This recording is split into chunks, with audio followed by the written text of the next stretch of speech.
সোমবার ত্রিপুরার প্রথম মুখ্যমন্ত্রী শচীন্দ্র লাল সিংহের ১১৭তম জন্মবার্ষিকী। প্রদেশ কংগ্রেসের উদ্যোগে সোমবার ওনাকে যথাযথ মর্যাদার সঙ্গে স্মরণ করা হয়। প্রদেশ কংগ্রেসের সদর কার্যালয়ে ওনার প্রতিকৃতিতে পুষ্পার্ঘ অর্পণ করেন রাজ্য সভাপতি আশিস কুমার সাহা, বিধায়ক সুদীপ রায় বর্মন সহ কংগ্রেসের দলের অন্যান্য নেতৃত্বরা। সাংবাদিকদের মুখোমুখি হয়ে রাজ্য সভাপতি আশিস কুমার সাহা বলেন, সোমবার ত্রিপুরা রাজ্যের রূপকার বীর স্বাধীনতা সংগ্রামী এই রাজ্যের জনগণের জাতীয় উপজাতিদের প্রিয় নেতা শচীন্দ্র লাল সিংহের জন্মতিথি। ত্রিপুরা প্রদেশ কংগ্রেসের পক্ষ থেকে প্রধান কার্যালয়ে জন্মতিথি উপলক্ষে এক সংক্ষিপ্ত অনুষ্ঠানের আয়োজন করা হয়। এই অনুষ্ঠানের মধ্য দিয়ে ওনার প্রতিকৃতিতে মাল্যদান করে অনুষ্ঠানের সূচনা করা হয়। এই দিনে যখন ওনার জন্মতিথি পালনের জন্য উপস্থিত হয়েছিল এবং জন্মতিথি অনুষ্ঠানে উপস্থিত হয়ে তখন একজন জননেতা কর্মসূচি শেষে জেবিপি হাসপাতালে হৃদরোগে আক্রান্ত হয়ে প্রয়াত হন। তাই এই দিনটি আরেক দিক দিয়েও বেদনাদায়ক, কারণ প্রয়াত যদুমোহন ত্রিপুরার মৃত্যু দিবস।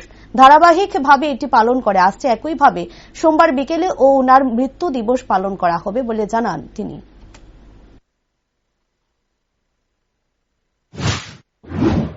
আজ ত্রিপুরা রাজ্যের রূপকার বীর স্বাধীনতা সংগ্রামী এই রাজ্যের জনগণের জাতি উপজাতির প্রিয় নেতা প্রয়াত শচীন্দ্র লাল সিংহের জন্মতিথি। ত্রিপুরা প্রদেশ কংগ্রেসের পক্ষ থেকে আজকে প্রধান কার্যালয়ে আমাদের এই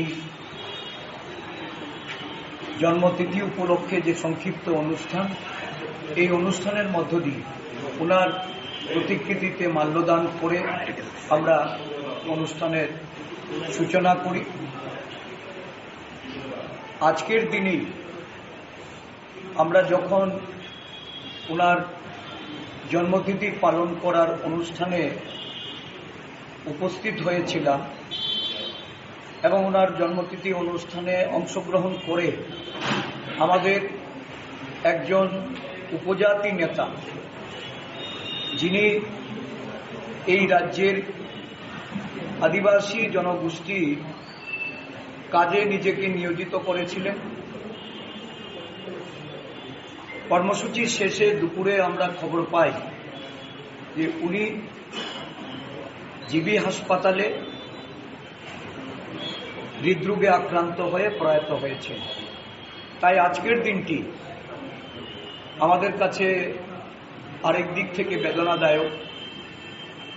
প্রয়াত যদুমোহন ত্রিপুরার আজকে মৃত্যুদিন।